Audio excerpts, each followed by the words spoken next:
hoje eu estou com uma companhia maravilhosa aqui nos estúdios da Onda Digital. Eu estou com o nosso gerente de produção, Gerson Severo, e também com o subsecretário municipal de Trabalho, Gustavo Igreja. Seja bem-vindo aqui ao programa Dia a Dia, a nossa casa Onda Digital. Hoje o Gerson vai comandar essa entrevista maravilhosa com o Gustavo. Gustavo, bom dia a todos que nos acompanham pela Onda Digital, no canal aberto 8.2 e também pelas nossas rádios aqui em Manaus e em Belém do Pará. Obrigado por atender o nosso convite de entrevista. Eu te pergunto, a Secretaria já está aí com 1 ano e 4 meses de trabalho.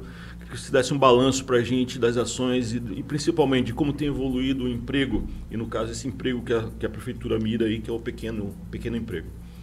Bom dia a todos, é um grande prazer estar aqui, obrigado pelo convite. Secretaria, eu fiz até uma abertura de um evento na quinta-feira, que eu brinquei assim que às vezes tem pouco tempo para falar de tanta realização que graças a Deus nós temos feito lá através da Centep. A Centep hoje ela é mais do que uma secretaria de trabalho, empreendedorismo e inovação. Hoje ela é uma secretaria de desenvolvimento econômico.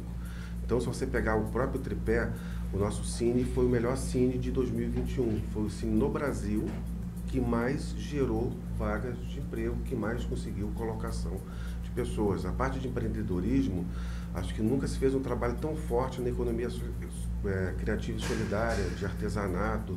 A gente chegou lá, quando nós começamos a administração da Davi Almeida, a administração do secretário Radi, nós tínhamos 100 pessoas cadastradas, né? E hoje nós temos mais de 1.200 pessoas cadastradas. Por quê? Nós pegamos essa economia criativa solidária, esse artesanato que sofreu muito durante a pandemia, e levamos para dentro das empresas do Distrito Industrial, aproveitando um conhecimento que eu tenho, né, já que eu sou oriundo, 35 anos aí de Suframa, conheço bem as empresas do Distrito, e a gente começou a gerar oportunidade de renda para essas pessoas. Então as pessoas começaram a ir para dentro do Distrito. Você teve ideia, ano passado nós fizemos mais de 50 eventos. Dentro das outras unidades da Prefeitura, dentro da CEMED, dentro da sede da Prefeitura mesmo, dentro de shoppings, abrindo espaço para essas pessoas poderem vender.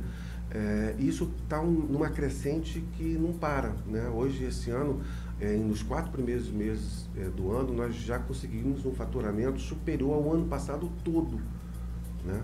Então, hoje nós estamos com mais de 170 mil, 180 mil de faturamento. Só em uma empresa, por exemplo, 2 semanas atrás, que foi a Roberon, nós tivemos 25 mil em vendas, e isso para o artesão representa muito. E a parte de inovação, que dá uma manhã aqui falando de tudo que a gente tem feito, com inovação, principalmente no Cassina, com o Proinf, enfim. E tem a parte de capacitação, que na verdade ela perpassa todo o tripé, capacitando as pessoas para se qualificarem para o emprego, qualificando as pessoas para se tornarem empreendedores, qualificando as pessoas para se tornar startups, a gente crescer esse polo digital que a gente está querendo implantar, junto com o programa de incentivos lá no centro da cidade, e diversos investimentos que estão sendo feitos aí, que você fala que é uma Secretaria de Desenvolvimento Econômico. Então, a gente está pegando um equipamento muito bom que nós temos, que é o de micro, que é um galpão que fica lá na entrada do Brasileirinho. São 29 galpões, subgalpões, que ele está parado, né? Ele terminou a construção em 2015, ficou parado, começou a servir de depósito de bens servíveis das outras secretarias, e nós vamos colocar aquilo lá para gerar renda, para você incubar startups, empresas quarteirizadoras, cooperativas, tudo que você possa gerar renda, a gente vai dar esse apoio na forma de ser uma incubadora, uma aceleradora, enfim. E são muitas. O local Caso de Praia, que vai ser um equipamento, uma central de artesanato na Ponta Negra, que foi lançado pelo prefeito agora no domingo, no Dia do Trabalhador, a ordem de serviço. Vai ter uma revitalização da Ponta Negra, vai ter um grande coworking dentro do Shopping Felipe Down, quer dizer, lá perto da Zona Leste, estimulando as pessoas a vir para o mundo da inovação e da startup. Enfim, como eu falei, assim, de uma maneira muito resumida, a gente tem muito trabalho que tem sendo feito. É uma Secretaria de Desenvolvimento Econômico, e cada vez mais a gente tem crescido. Eu ia tocar no ponto, vai, Ana. Você está falando de startups, né? Teve a 3ª edição do curso, né, de formação de startups aqui. Qual foi o balanço desse evento? E rapidamente, o que é uma startup? Só para a gente ser pedagógico com quem nos acompanha. Startups são empresas de inovação, né, onde você tem uma ideia inovadora e você abre aquela empresa. A grande dificuldade das startups é que as pessoas têm as ideias, mas não têm os recursos. Então, a gente, quando dá um curso para startups, quando a gente faz um curso, é para ensinar eles aonde ele buscar o recurso, aonde eles vão conseguir desenvolver as ideias dele. Às vezes você tem uma grande ideia, mas se você não tiver o recurso, um investidor para poder desenvolver aquela ideia, você não consegue sair do zero. Então, esse curso a gente ainda não tem, ele foi muito recente, mas geralmente a gente faz um acompanhamento, daqui a 1, 2 meses a gente vai saber quantas dessas pessoas vão realmente entrar para esse mundo de startup. O futuro da Zona Franca pode passar por esse segmento. O que as pessoas têm que entender é que quando você fala em mudar a matriz de desenvolvimento econômico do Amazonas, substituindo a Zona Franca de Manaus, não é uma coisa tão simples. Você pega o Polo Digital de Recife, ele responde por 11% do PIB de Recife. Vamos buscar aquilo que são, acho que não sei quantas startups que tem lá incubadas, em aceleradores, laboratórios, enfim. Vamos, só que você está falando em substituir um polo industrial que fatura mais de 30, 35 bilhões de dólares por ano em condições normais de temperatura e pressão, né, tirando as pandemias e as crises. E Manaus, o polo industrial de Manaus, se fosse um país, né, eu fiz um cálculo disso em alguns anos atrás, ele estaria nos 80 maiores países do mundo. Então não é tão simples você substituir um modelo de desenvolvimento desse porte. A gente já vai falar disso aí um pouco mais tarde, mas eu queria ainda insistir nessa coisa do empreendedorismo e da inovação, porque nós temos o Casarão Cassina. Né? Eu queria saber que tipo de atividades a Centep está desenvolvendo lá e como que o público, o ouvinte que nos acompanha, ou então o telespectador, tem acesso a esses serviços que a Prefeitura presta nesse espaço, que é um espaço tão bonito. O Casarão Cassina, ele é o marco da inovação em Manaus. Hoje ele é reconhecido já na região norte como um todo, como o maior marco nessa parte de inovação. A ideia de fazer ele esse centro, né, de referência da inovação e espalhar por todo o centro de Manaus, com revitalização de imóveis, fazer incubadoras, fazer aceleradoras, e ter ele como aquele centro, como aquela marca, aquela referência, né? Hoje ele funciona como coworking, foram mais de 7 mil atendimentos no ano passado como coworking. Você entra no Instagram da Centep, nas redes sociais, você vai encontrar os endereços para você fazer esse agendamento, obviamente online, né? Você está falando de inovação, não pode ser em papel, né? Tivemos mais de 200 eventos no ano passado, 5 hackathons. Desses 5 hackathons, 2 buscando soluções para secretarias da Prefeitura, como a CEMEF, como o IMU. E realmente o ano passado foi um ano de retomada, né? E nós começamos a nossa administração, Davi Almeida, o secretário Radinho, no meio de uma pandemia, né, que castigou muita gente. Aquele 14 de janeiro a gente não esquece, e de uma grande cheia, e também demandou muitos esforços da Prefeitura, e mesmo assim os números do ano passado foram bastante relevantes, os números desse ano vão ser mais relevantes ainda. Essa coisa, tem emprego de R$8 mil aí, que não foram preenchidos porque falta profissional. Você falava do curso dos programadores, fala um pouquinho dessas oportunidades para quem está melhor qualificado. Tá, só retornando um pouquinho daquela questão que eu estava falando do Instituto Municipal de P&D, eu vou emendar nessa informação. Instituto Municipal? De Pesquisa e Desenvolvimento. Instituto Municipal de P&D. Então, as empresas têm que aplicar 5% do seu faturamento em P&D, tá? E desses 5%, esses volumes dão R$1,5 bilhão de por ano. Então, é muito recurso. E a ideia é, como 0,4 desses 5 tem que ser para institutos mantidos pelo poder público, é a gente entrar nisso junto com a UEA, junto com a UFAM, nunca para pegar o espaço de ninguém, mas compartilhar com eles. Essa regulamentação foi de 2019, foi uma ideia que foi passada para o prefeito Davi Almeida. Isso está em fase já de encaminhamento para a Câmara Municipal, que vai ter que ser criada através de lei, vai ter que ser credenciado no CAPDA, que é o Comitê da SUFRAMA que trata disso. Mas a ideia ali é você usar, você já tem o Cassina, você vai ter o PROINF, né, que já é um programa de incentivos fiscais para startups sim implantarem no centro de Manaus, e você vai ter o Instituto Municipal dando esse apoio nas startups, como incubadora, como aceleradora. Essa é uma ideia, me parece muito interessante. Quer dizer, todas as startups que terão acesso a esse incentivo têm que estar no centro. Tem um quadrilátero ou fora do centro, dentro de uma incubadora. Esse é o programa PROINF, que foi um programa de 2019 que nós regulamentamos na nossa administração. A ideia é adensar o uso daquela região ali. Exatamente. Você revitalizar o centro, você vai ter também equipamento de turismo lá no centro, como na Ilha de São Vicente, que vai ter um uma central de artesanato acoplado com o teleférico. Nós estamos fazendo busca de investidores para isso também.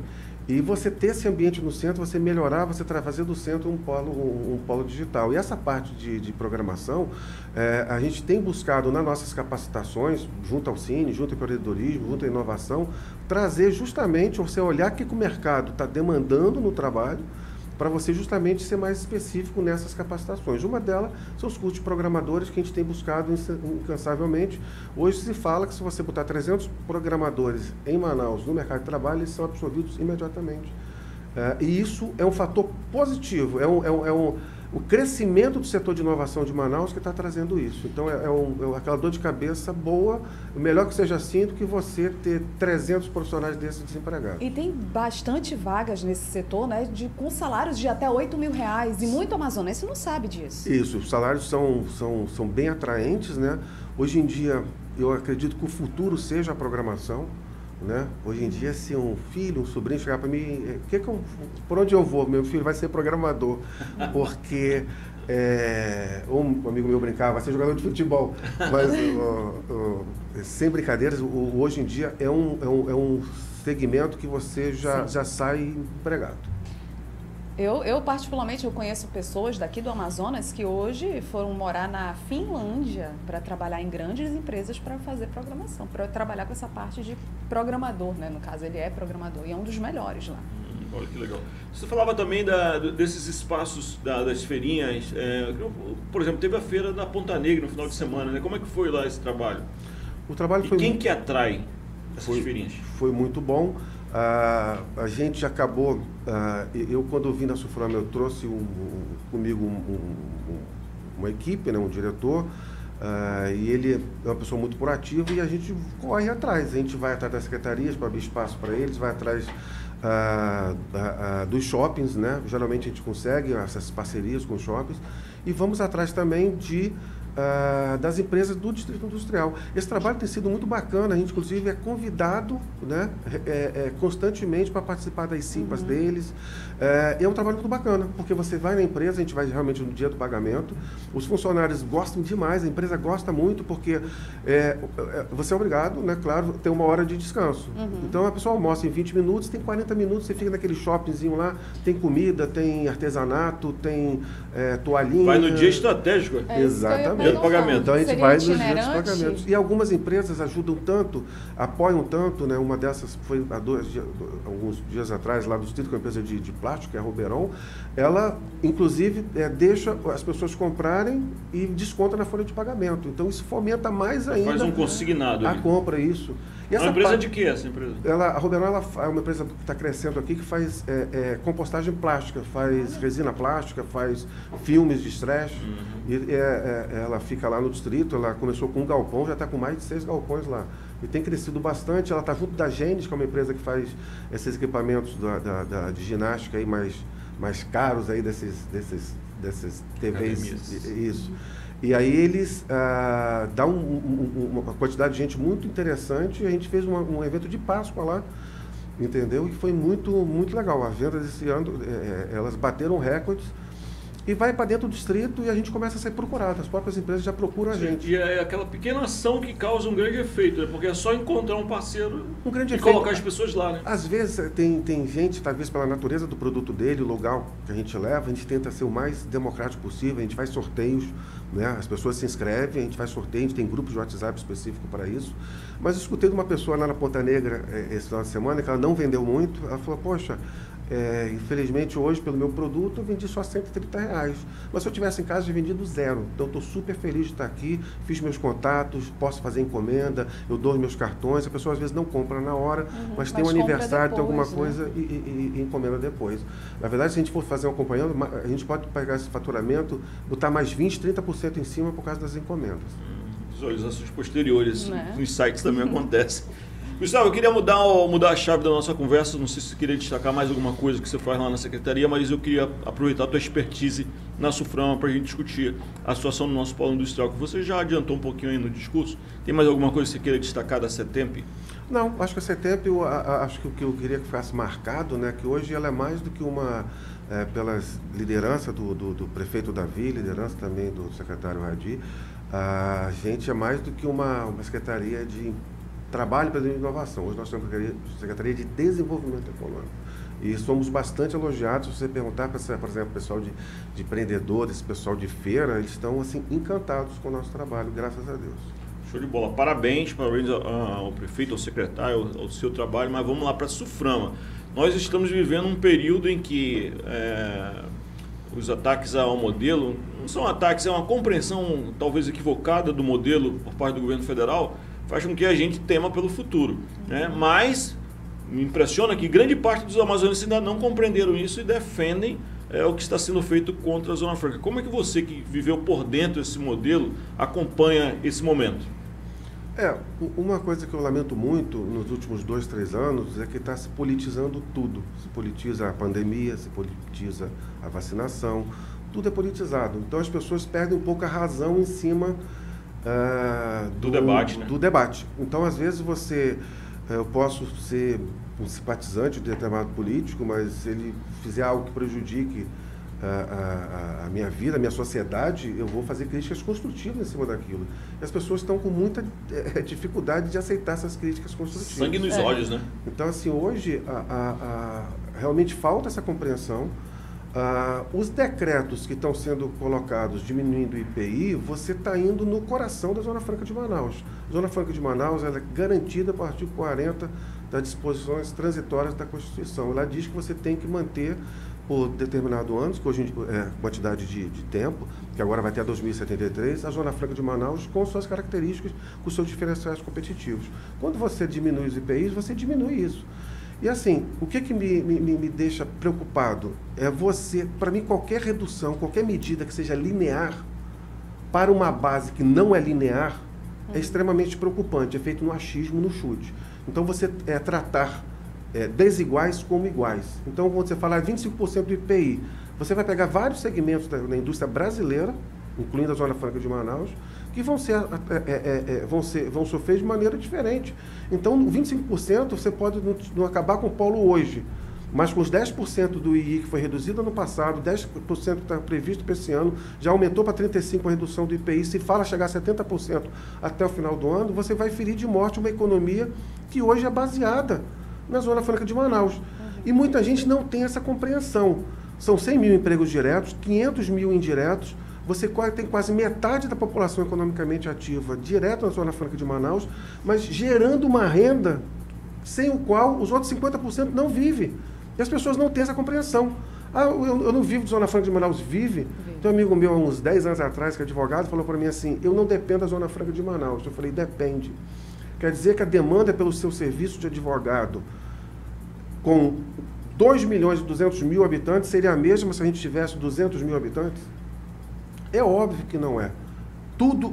Toda geração de renda que você traz, aquela crescimento econômico, naquela espiral que a gente chama positiva, e quando está decaindo negativa, né, ela depende dessa mola propulsora que é responsável por 90% do PIB. Serviços públicos, basicamente, dependem da arrecadação, que o foco está no polo. Né? Exatamente. A queda de arrecadação vai ser gigantesca. Então, as pessoas que reclamam, que acham que o poder público não está trazendo serviço de qualidade para ele, vai piorar. Sabe? Então, assim, essa falta e as pessoas, eu vejo que elas buscam desculpas, justificativas, para onde não tem. Entendeu? Não pode, tem que ser preservado. Se eu estou falando de alguma coisa que traz prejuízos para a política econômica brasileira, tudo bem, mas não estou trazendo prejuízo nenhum. Você, ao excepcionalizar a Zona Franca de Manaus, não tem nenhum prejuízo, tá? Nenhum prejuízo para a política econômica do governo federal, porque esses produtos já são zerados em Manaus. Então, você, quando abaixa o IPI da maneira como está sendo feita, de uma maneira sem responsabilidade, você está favorecendo o importado, está prejudicando os empregos gerados na Zona Franca, que são brasileiros, em detrimento, né, de você levar esses empregos lá para fora, para a China, para o México ou para o Paraguai. E a própria arrecadação do governo federal, né? O estado do Amazonas é um dos 7 que contribuem, mandam mais dinheiro para a União do que recebem, não é isso? Exatamente. Na verdade, a quantidade de argumentos é absurda. E as medidas que são tomadas mostram ou uma falta de conhecimento enorme ou uma má vontade, que é histórica. Eu passei durante 20 anos, fui representante da SUFRAMA no grupo que trata do famigerado PPB, tá? Que foi algo que em 91 foi importante para a retomada da nossa economia, mas depois começou a ser usado como mecanismo de retração, de segurar a economia da Zona Franca de Manaus. E esse preconceito sempre teve. Sempre você traz argumentos extremamente lógicos e plausíveis, mas as medidas são tomadas contra a Zona Franca de maneira deliberada. Gustavo, ainda aproveitando essa tua expertise de Zona Franca, a Zona Franca já fez já renasceu das cinzas no governo Collor, quando, está numa entrevista que deu aqui online, se lembrou do polo comercial, que sumiu, mas a Zona Franca conseguiu se reinventar. Você vê possibilidades de reinvenção sem o IPI, sem o diferencial competitivo no IPI? Nesse momento, de forma imediata, não. Então, se você planeja, como eu falei no começo da entrevista, em outro aspecto, se você planeja fazer uma substituição, uma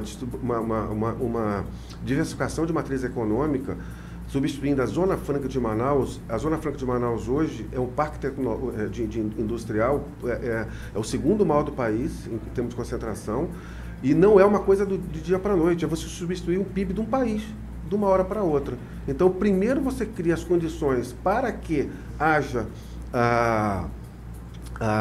essa substituição econômica, você cria essa renda para você, aos poucos, talvez tirar essa questão da Zona Franca de Manaus. O que me incomoda muito é você querer criar competitividade, tirando IPI, tirando II, ao invés de atacar os verdadeiros motivos para a indústria brasileira não ser competitiva, que é os problemas logísticos, não é só da Zona Franca de Manaus, do Brasil como um todo, porto, aeroporto, dificuldade de você desembaraçar uma mercadoria em 1 hora em Hong Kong e vai desembaraçar em 7 dias aqui no Brasil. Então esse custo do Brasil, esse custo da Zona Franca de Manaus, você tem primeiro atacar ele para depois cobrar das empresas que elas sejam competitivas.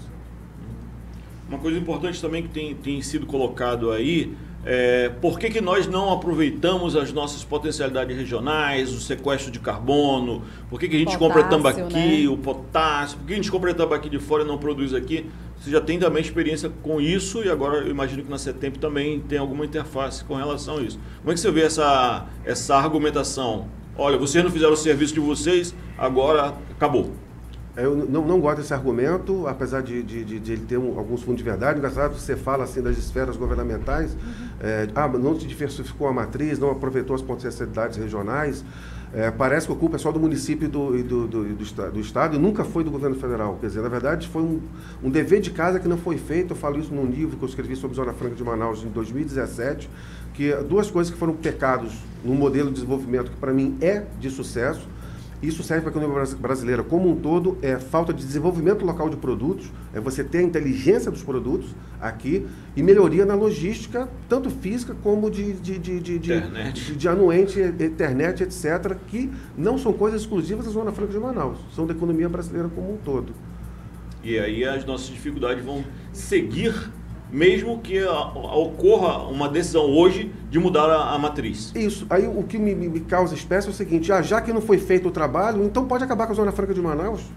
Deixa esses 500 mil empregos. E tem gente aqui defendendo isso. E as pessoas que defendem isso, essas falas são utilizadas para as pessoas que estão negociando lá na ponta, as associações de indústrias, etc., eles pegam essas falas e falam assim, nem o pessoal de vocês acredita na Zona Franca de Manaus. E essa falta de acreditação, de conhecimento da Zona Franca de Manaus, eu sempre falei. A gente fala que o brasileiro não conhece a Zona Franca de Manaus, mas o amazonense não conhece a Zona Franca de Manaus e os efeitos que a Zona Franca tem na economia manauara e amazonense. A entrevista está boa, mas o tempo correu, é isso? Correu o tempo. A gente vai ter que chamá-lo outra vez para a gente conversar mais sobre esse assunto. Estou à disposição. Eu gostaria de lhe agradecer ao senhor pela oportunidade, pela disponibilidade de vir aqui no programa Dia a Dia na Onda Digital. Gerson, muito obrigada também. Daqui a pouco tu volta, né? Isso. Então tá.